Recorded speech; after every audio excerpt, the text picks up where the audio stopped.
সোনার ধান ফলার লাঙল, ওটা যদি আমরা পেয়ে যাই তবে তো সারা দেশের রাজা হয়ে যাবেন আপনি। ভয় পাস না বল্টু, ভয় পাস না বিন্দু।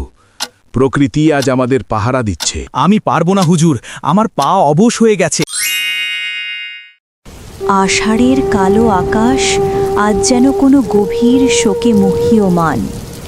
অবিরাম ধারায় বৃষ্টি ঝরছে, যেন মর্তের সব সুখ ধুয়ে মুছে নিয়ে যাবে।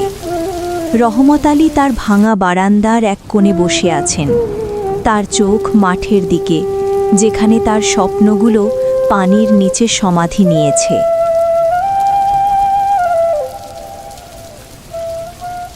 ইয়া মাবুদ, এই বৃষ্টি কি আর থামবে না? আকাশটা কি আজ আমাদের উপর ভেঙে পড়বে? আমার সবুজ মাঠের কচি ধানগুলো সব তো পানির তলায় খাবি খাচ্ছে। ওরে জরিমন, তুই কি শুনতে পাচ্ছিস? বৃষ্টির প্রতিটা ফোঁটা যেন আমার বুকে তীরের মতো বিঁধছে।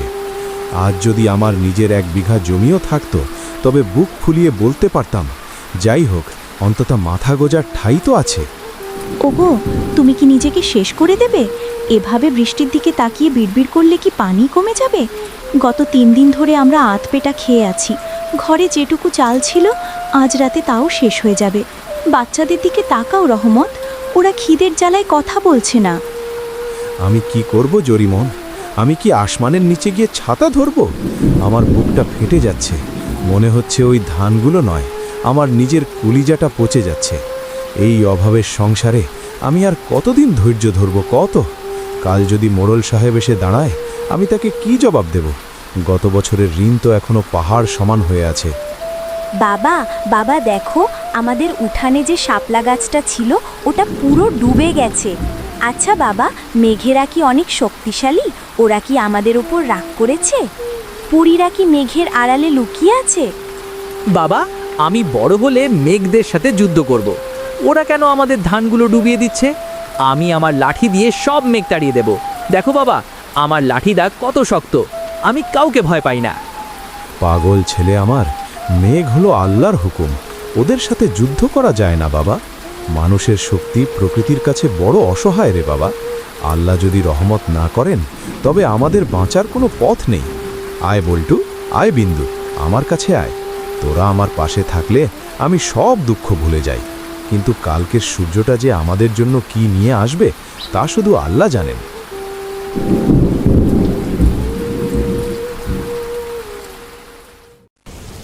অভাবের দিনে শোষকদের লোভ আগুনের মতো দাউ দাউ করে জ্বলে ওঠে। মোড়ল সাহেব তার চাটুকার মজিদকে নিয়ে হাজির হয়েছেন রহমতের দুয়ারে, তার শেষ সম্বলটুকু কেড়ে নিতে। ওরে রহমত, ঘরে কি বিবিজানকে নিয়ে নাটক করছিস? বাইরে আয় বলছি। আমার জুতোর তলায় কাদা লেগে একাকার হয়ে গেল তোর জন্য। ওরে মজিদ, দেখ তো চাষার ঘরে কত সুখ। বাইরে তুফান চলছে আর ও ভেতরে বসে আছে। রহমত আলী, কান কি বৃষ্টির শব্দে বন্ধ হয়ে গেছে? মোড়ল সাহেব এসেছেন, তোর জন্য কত বড় সুসংবাদ নিয়ে এসেছেন জানিস? জলদি বের হ। এত বড় সাহস তোর, মোড়ল সাহেবকে এই কাদার মধ্যে দাঁড়িয়ে রাখিস? সালাম সাহেব, আদাব মজিদ ভাই। এই ঝড়ের মধ্যে আপনারা কেন কষ্ট করে এলেন? ভেতরে আসুন, মোড়া দিচ্ছি, বসুন। ঘরটা ভাঙা হলেও বসার জায়গা হবে। তোর ওই ইঁদুরের গর্তে ঢোকার শখ আমার নেই। আসল কথা শোন, তোর ঋণের মেয়াদ আজ শেষ।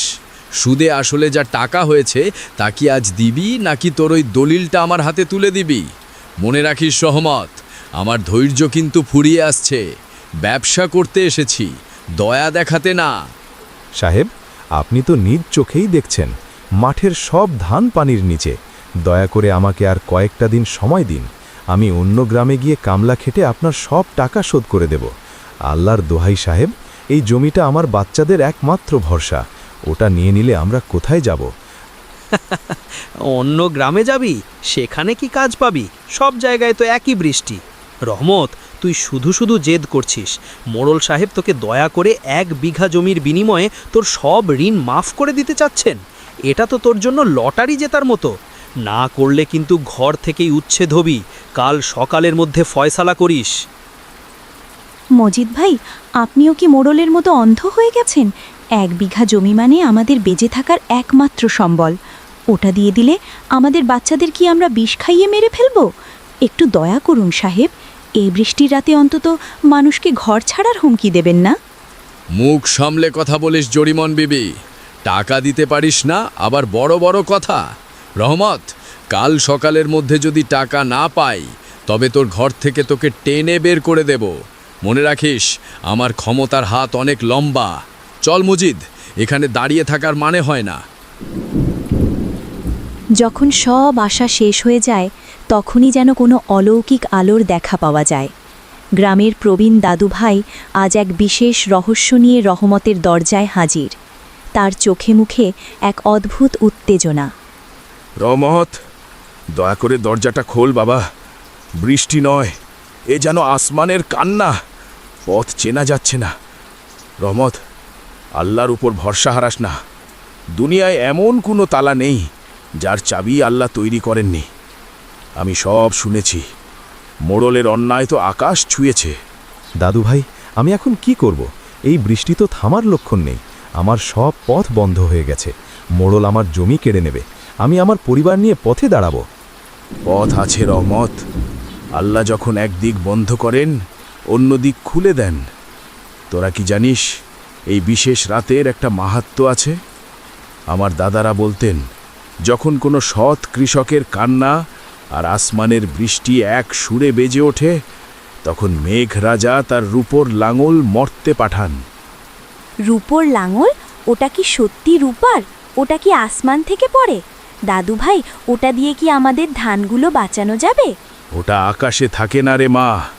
ওটা লুকিয়ে রাখা আছে উত্তরের সেই দুর্গম পাহাড়ে, যেখানে 7টি ঝর্ণা একসাথে মিশেছে।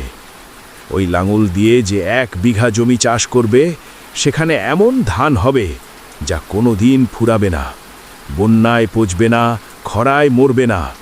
ওই ধানের চাল দিয়ে ভাত রাঁধলে 7 গ্রাম পর্যন্ত সুঘ্রাণ ছড়াবে। দাদু ভাই, আমি তোমার সাথে লাঙল আনতে যাব। আমি মোড়লকে দেখিয়ে দেব আমরা আর গরিব থাকব না। আমি আমার লাঠি দিয়ে সব শত্রু তাড়িয়ে দেব। আমাদের অনেক খাবার হবে, তাই না দাদু ভাই? অত সহজ নয় দাদু ভাই। ওই লাঙল পাওয়ার জন্য এক কঠিন পরীক্ষা দিতে হয়। কেবল পবিত্র হৃদয়ের মানুষই ওটা ছুঁতে পারে। রহমত, তুই কি যাবি? তোর মনে যদি কোনো পাপ না থাকে, তবে প্রকৃতি তোকে পথ দেখাবে। ভেবে দেখ রহমত, এটাই হয়তো তোর শেষ সুযোগ। আর দেরি করলে মোড়ল সব কেড়ে নেবে। দাদু ভাইয়ের কথাগুলো রহমতের মাথায় ঘুরপাক খেতে লাগল। সে একা অন্ধকারে বের হলো। হঠাৎ দেখল আকাশ থেকে একটা নীল আলো সরাসরি পুকুরের মাঝখানে নামল। পুরো পরিবেশটা নীল আলোতে উদ্ভাসিত হয়ে উঠল এবং ফুলের সুঘ্রাণে ভরে উঠল চারপাশ। এ কি? চারপাশটা এমন নীল হয়ে গেল কেন? বাতাস থেকেও তো ফুলের সুবাস আসছে। আপনি কে? আপনি কি কোনো আসমানি দূত? আমাকে মারতে এসেছেন নাকি সাহায্য করতে? রহমত আলী, ভয় পেও না। আমি মেঘরাজার পরিচারিকা। তোমার সততা তোমাকে আজ এক নতুন পথ দেখাবে। তোমার চোখের জল মেঘরাজার সিংহাসন কাঁপিয়ে দিয়েছে। তুমি কি প্রস্তুত নিজের ভাগ্য পরিবর্তনের জন্য? তুমি কি পারবে তোমার পরিবারের জন্য বিপদ মাথায় নিতে? আমি কি পারবো? আমি তো অতি সাধারণ এক কৃষক। আমার তো কোনো শক্তি নেই। মোড়ল আমার সব শক্তি কেড়ে নিয়েছে। আমি শুধু চাই আমার বাচ্চারা যেন দুমুঠো খেয়ে বাঁচতে পারে। তারা যেন এই কষ্টের হাত থেকে মুক্তি পায়। সাহস হারাবে না। তোমার সততাই তোমার শক্তি। আজ রাতেই রওনা দাও। উত্তর দিকে তাকিয়ে দেখো, একটা তারা খুব উজ্জ্বল হয়ে জ্বলছে। ওটাই তোমার পথপ্রদর্শক।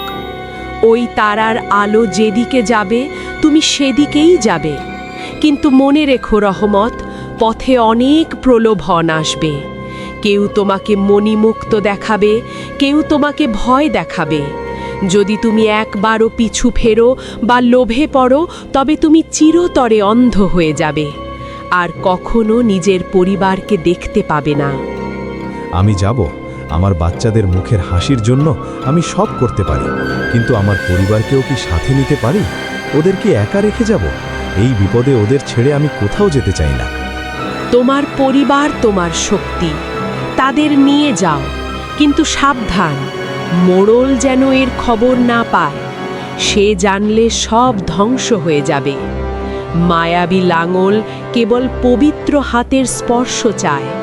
যাও রহমত, সময় খুব কম। আকাশের ওই তারার দিকে চোখ রাখো। শোষকদের কান সবসময় খাড়া থাকে।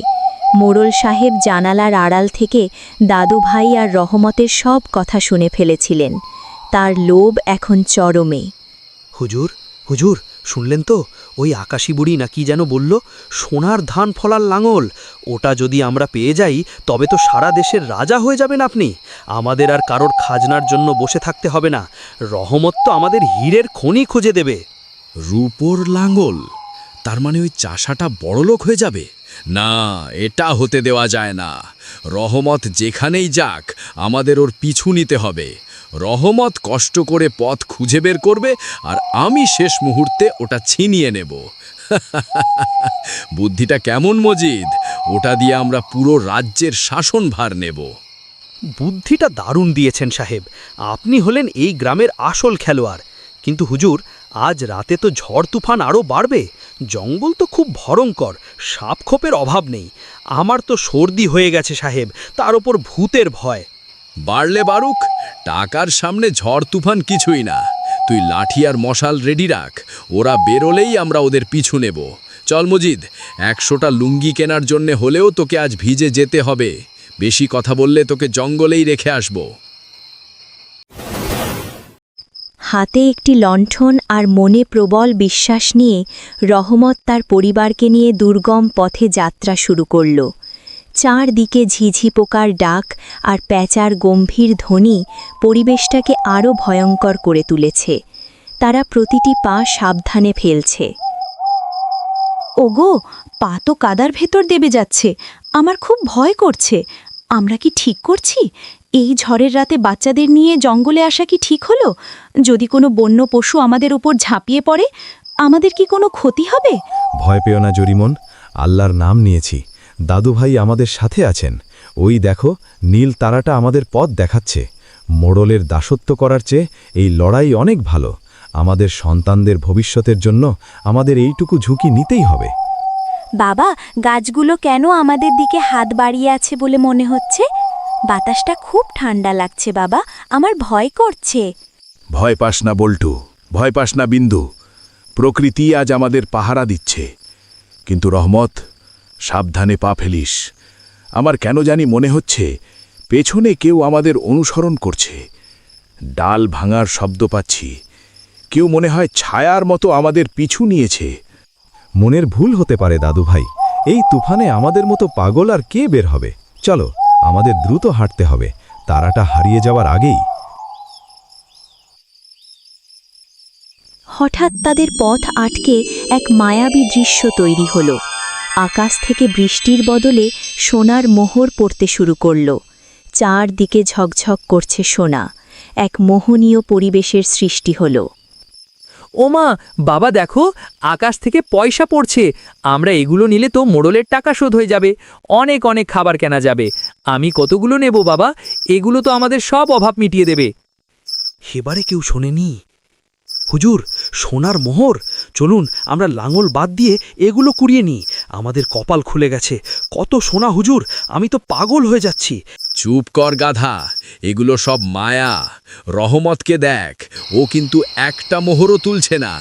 আমাদের লক্ষ্য লাঙল, এই সস্তা মোহর নয়। লাঙল পেলে পুরো খনি আমাদের হবে। রহমত জানে এর রহস্য, তাই ও থামছে না। না, খবরদার, কেউ ওগুলো ছুবি না। আকাশী বুড়ি বলেছে পথে প্রলোভন আসবে। এগুলো ছুলেই আমরা পাথরের মূর্তি হয়ে যাব। আমাদের লক্ষ্য শুধু রূপোর লাঙল। এগুলো শয়তানের প্রলোভন। সবাই চোখ বন্ধ করে সামনে চলো। হঠাৎ তাদের সামনে এক বিশাল বাধা এসে দাঁড়ালো। এক আগুনের নদী, যার কোনো পার নেই। পার হওয়ার কোনো ব্রিজও নেই। চারদিকে আগুনের উত্তাপ। দাদু ভাই, এ কি পথ দেখালেন? এটা তো আগুনের নদী। আমরা তো পুড়ে ছাই হয়ে যাব। এখানে তো পা ফেলার জায়গা নেই। বাচ্চারা তো ভস্ম হয়ে যাবে। ওগো, ফিরে চলো, আমরা পারবো না। আমাদের বাচ্চারা মারা যাবে। এটা নিশ্চিত মৃত্যু। আমরা কি ভুল পথে এলাম? রহমত আলী তার পরিবারের হাত ধরে চোখ বন্ধ করে পা বাড়ালো। এক অদ্ভুত জাদুতে আগুনের ওপর বরফের মতো শীতল একটি ব্রিজ তৈরি হলো। তারা ধীরে ধীরে ওপারে চলে গেল, কিন্তু পেছনে থাকা মোড়ল যখন ব্রিজে পা দিল, ব্রিজটি আগুনের মতো গরম হয়ে উঠল এবং মোড়ল চিৎকার করে উঠল। অবশেষে তারা গন্তব্যে পৌঁছল। 7টি ঝর্ণার সম্মিলিত শব্দে কান পাতা দায়। গুহার মুখে সোনালি আর রূপালি আলোর খেলা চলছে। পরিবেশটা স্বর্গীয়, কিন্তু ঠিক যখন রহমত গুহায় ঢুকতে যাবে, থাম রহমত, অনেক কষ্ট করেছিস, এবার একটু বিশ্রাম নে। এই লাঙল এখন থেকে মোড়ল সাহেবের সম্পত্তি। তোকে অনেক ধন্যবাদ আমাদের পথ দেখানোর জন্য। তুই তো আমাদের কামলা খাটলি। মোড়ল সাহেব, আপনি এখানেও পিছু নিয়েছেন আমাদের। আপনি কি একটুও শান্তিতে থাকতে দেবেন না আমাদের? আপনি কি শয়তানের চেয়েও বড়? আমাদের কষ্টের ভাগ কি আপনি কখনো ছাড়বেন না? সর রহমত, নড়লে কিন্তু মাথা উড়িয়ে দেব। মজিদ, যা, গুহার ভেতরে ঢুকে লাঙলটা নিয়ে আয়। জলদি কর, আমার ধৈর্য কিন্তু আর নেই। লাঙলটা আমার হাতে দে। হুজুর, গুহার ভেতরে কেমন যেন এক গর্জন শোনা যাচ্ছে। মনে হচ্ছে কোনো সিংহ আছে ভেতরে। আমি পারবো না হুজুর, আমার পা অবশ হয়ে গেছে। আমি ভেতরে যাব না। মোড়ল, লোভ তোকে অন্ধ করে দিয়েছে। এই আলো তোর সহ্য হবে না। প্রকৃতি তোকে ক্ষমা করবে না। ফিরে যা, এখনো সময় আছে। এই ঐশ্বরিক ধন তোর মতো পাপীর জন্য নয়। চুপ কর বুড়ো, আমি কোনো প্রকৃতি মানি না। টাকার চেয়ে বড় কিছু নেই দুনিয়ায়। এই আমি ঢুকলাম গুহার ভেতরে, সোনার খনি এখন আমার।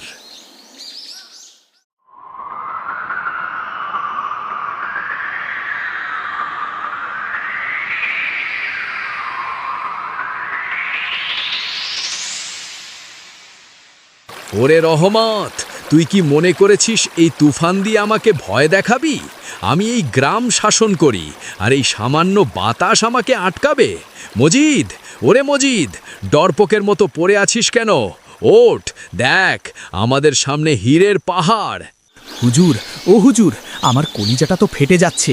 ওই দেখুন, গুহার ভেতর থেকে কেমন নীল ধোঁয়া বেরোচ্ছে। ওটা কোনো ভালো লক্ষণ না হুজুর। পাহাড়টা যেন আমাদের দিকে তাকিয়ে গড় যাচ্ছে। চলেন সাহেব, এই রূপার লাঙলের লোভ আমরা ছেড়ে দিই। প্রাণ থাকলে তো টাকা ভোগ করবেন।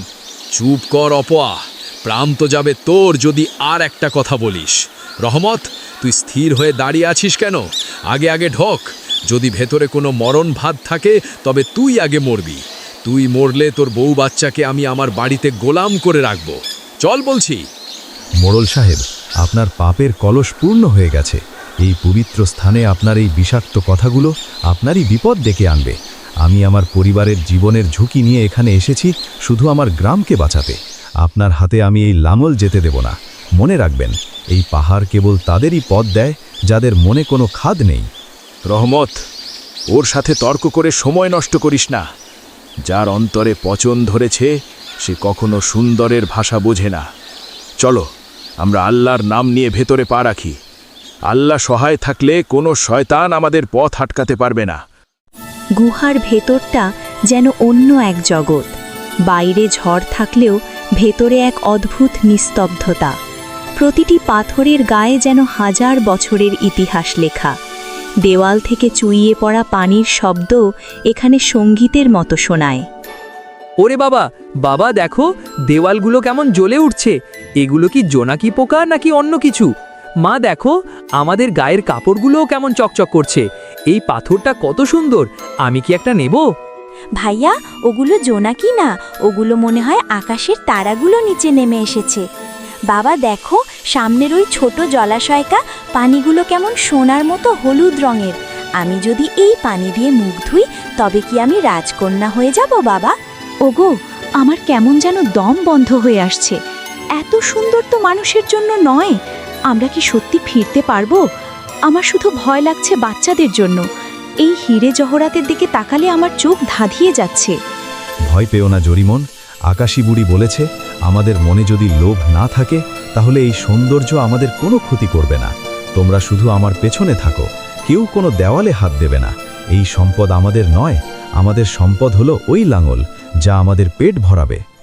ওরে মজিদ, দেখ কত হিরে, কত মানিক।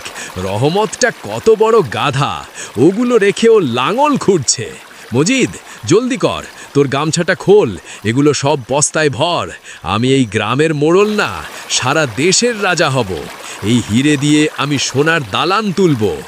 হুজুর, আমি তো পাগল হয়ে যাচ্ছি। এত ধন সম্পদ, একটা পাথর বিক্রি করলেই তো 7 জন্মের খাবার হয়ে যাবে। হুজুর, আমার পকেট তো ভরে গেছে, আরও গামছা লাগবে। রহমত ভাই, তুইও নে না কিছু, কেন শুধু শুধু কষ্ট করছিস? মোড়ল সাহেব যখনই একটি বিশাল হিরে হাত দিয়ে টেনে বের করতে চাইলেন, অমনি পুরো গুহা কেঁপে উঠল। গুহার দেওয়ালগুলো লাল হয়ে উঠল এবং এক গুরুগম্ভীর মায়াবী কণ্ঠস্বর চারদিকে প্রতিধ্বনিত হতে লাগল। থামো রে লোভী মানব, তুই এই পবিত্র ভূমির শান্তি নষ্ট করেছিস।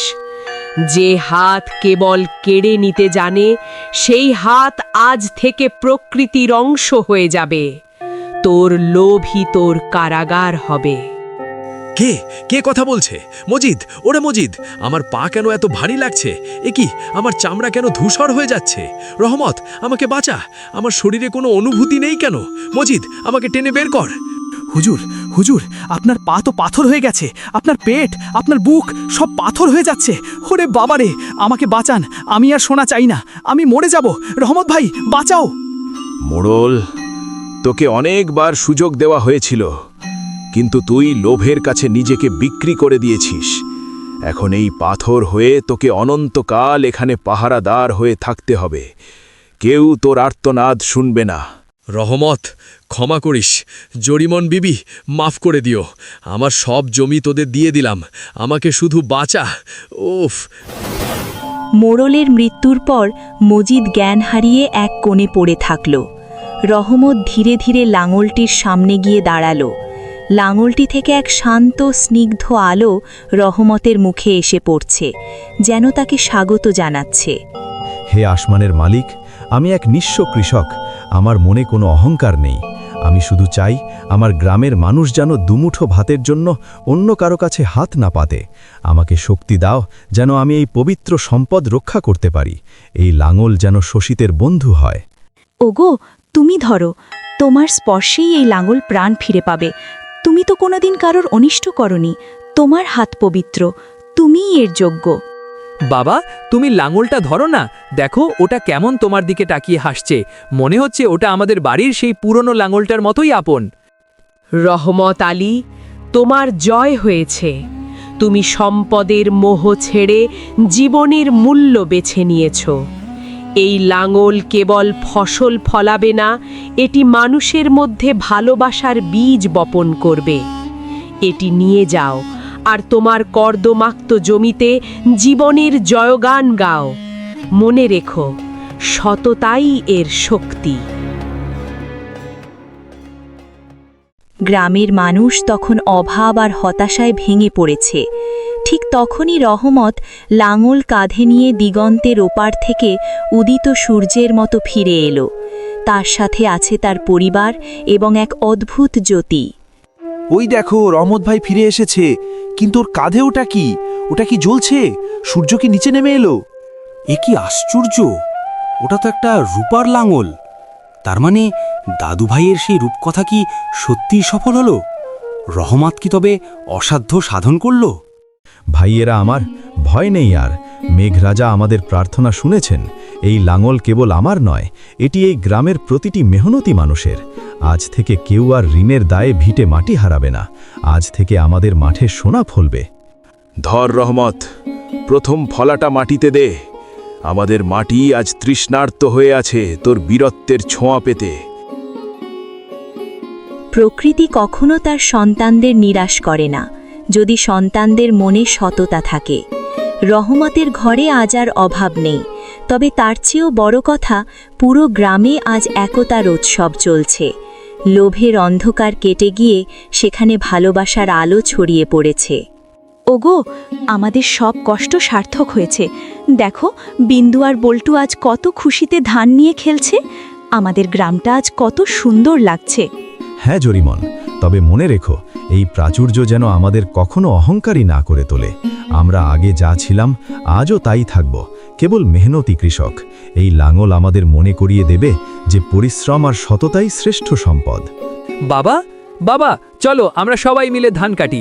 আজ আমাদের ঘরে নতুন ভাতের উৎসব হবে, সবাইকে দাওয়াত দেব আমরা।